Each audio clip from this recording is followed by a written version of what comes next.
nini dasengo kusiana ma. Oilani desa kilo kwa shilingi manana.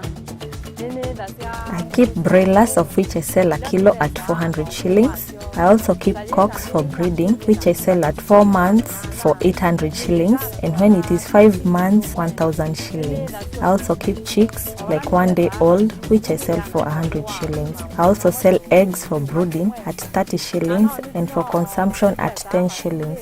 I'm very happy keeping poultry. It gives me high returns.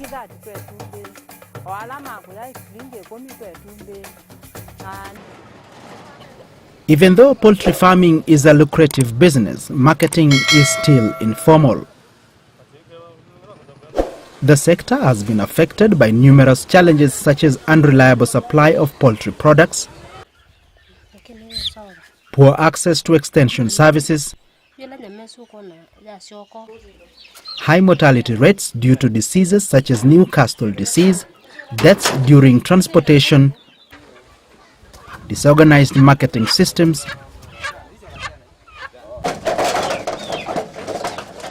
high costs of feeding and poor breeding. Therefore, unless farmers understand these intricacies, they end up making losses. At the same time, farmers need to keep many birds to be profitable. In this video, we will learn how farmers can sustainably address challenges facing production and marketing of indigenous chicken through farmer groups and be able to run profitable enterprises. Poultry farmer groups should invest in promoting good production and marketing practices such as hatchery equipment like egg hatchers, better housing, better feeding, better health management and collective marketing in order to improve yields, thus increase incomes from poultry. When farmers come together to collectively sell their poultry products, they need to understand how to lower costs of rearing chicken and introducing weighing instead of current estimation.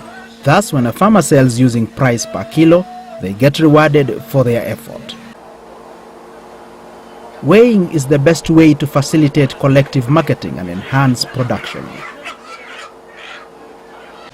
Farmer groups help their farmers to build sustainable poultry housing that is safe and safeguard their birds from predators, thieves and harsh weather that may cause diseases and losses. In many cases, farmers share their houses with chicken. This should not be the case.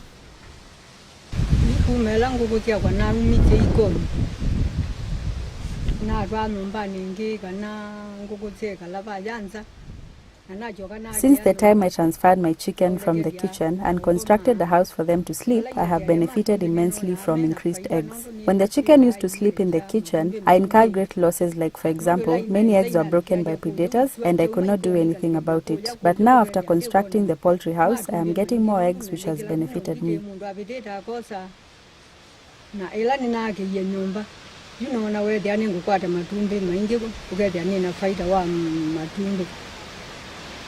The housing structure for chicken should be well ventilated to allow proper air circulation. In this case, one side of the walls should be constructed using wire mesh.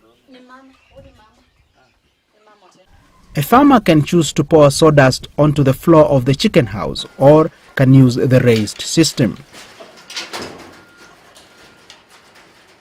The deep litter system absorbs moisture and ensures the floor is not too cold for the chicken, while the raised system can accommodate a large number of birds and collects chicken dropping under the chicken housing, which makes good manure.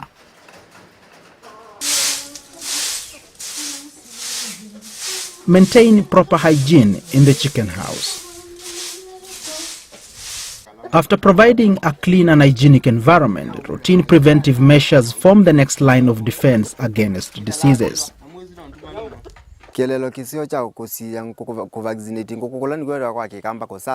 reason for vaccinating our poultry is to control and minimize disease like viral infections, as prevention is better than cure. You are supposed to vaccinate chicks after hatching, that is, after 3 days up to 5 days. The reason being that they can be infected from even drinking water. If you have a large flock of birds, you can vaccinate them through drinking water. If you have many chicks to be vaccinated, divide the chicks into groups of 20 to ensure none is missed. For adult poultry, at the time of the beginning of the rains, we have disease outbreak like fall typhoid, which kills poultry in large numbers. It is important to ensure your flock is vaccinated. There is also a disease known as gumboro, which is a threat in the month of June. So make sure your poultry are vaccinated. Then repeat after every 3 months. Due to lack of training, many individual farmers have suffered heavy losses from high mortality rates due to diseases such as Newcastle, gumboro, among others.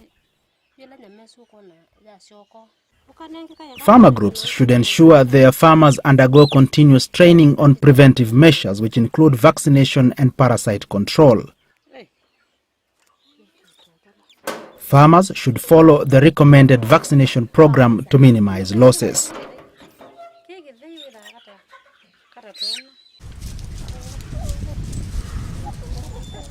Birds that have access to pastures and outdoor areas will have greater exposure to internal and external parasites. Poultry should be regularly inspected for external parasites, and pesticides should be sprinkled in the shed, patches and nest thoroughly, making sure it gets into cracks and crevices.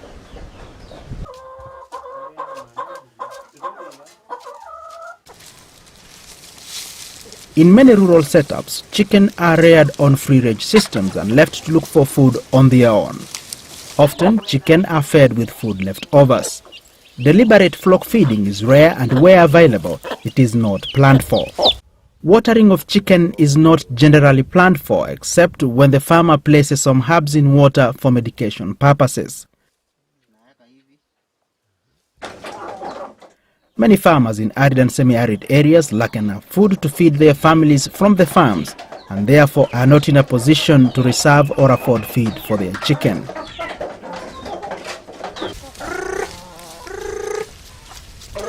But supplementing chicken feed in a free-range system does not have to be an expensive affair.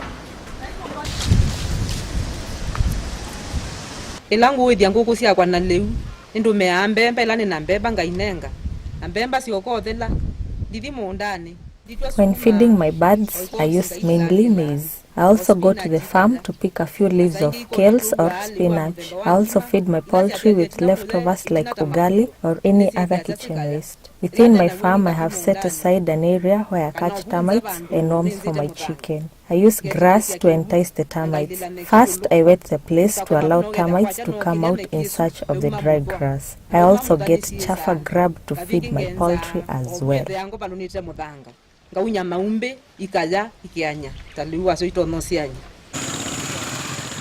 After taking care of production of quality products, the farmer group are assured of a market. There are numerous places where farmers can sell their poultry products collectively. Places like retail stores, restaurants, hotels, schools, and even events have huge demand and are willing to pay higher prices to get safe and quality products. The buyers in this category buy in big quantities at a premium price, though they demand consistency in supply, quality, and safety of products.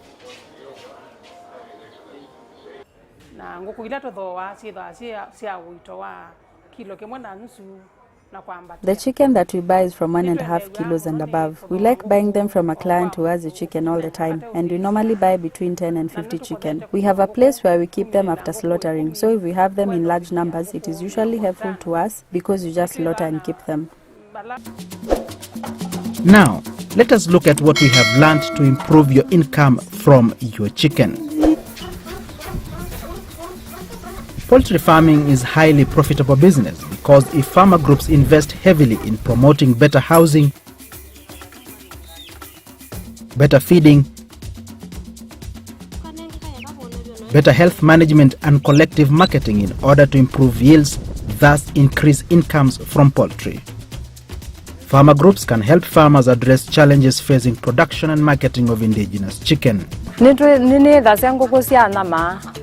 Oila ni desa kilo kwa shilingi manana I keep broilers, of which I sell a kilo at 400 shillings. I also keep cocks for breeding, which I sell at 4 months for 800 shillings, and when it is 5 months, 1000 shillings. I also keep chicks, like 1 day old, which I sell for 100 shillings. I also sell eggs for brooding at 30 shillings and for consumption at 10 shillings. I'm very happy keeping poultry. It gives me high returns.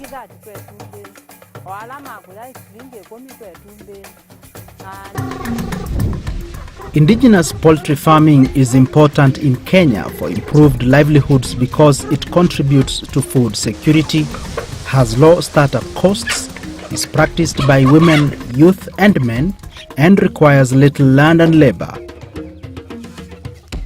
Thus, the enterprise is accessible to every farmer. Indigenous chicken is tasty, organic and fetches higher prices in the markets. In Kenya, the demand for indigenous chicken far outstrips supply.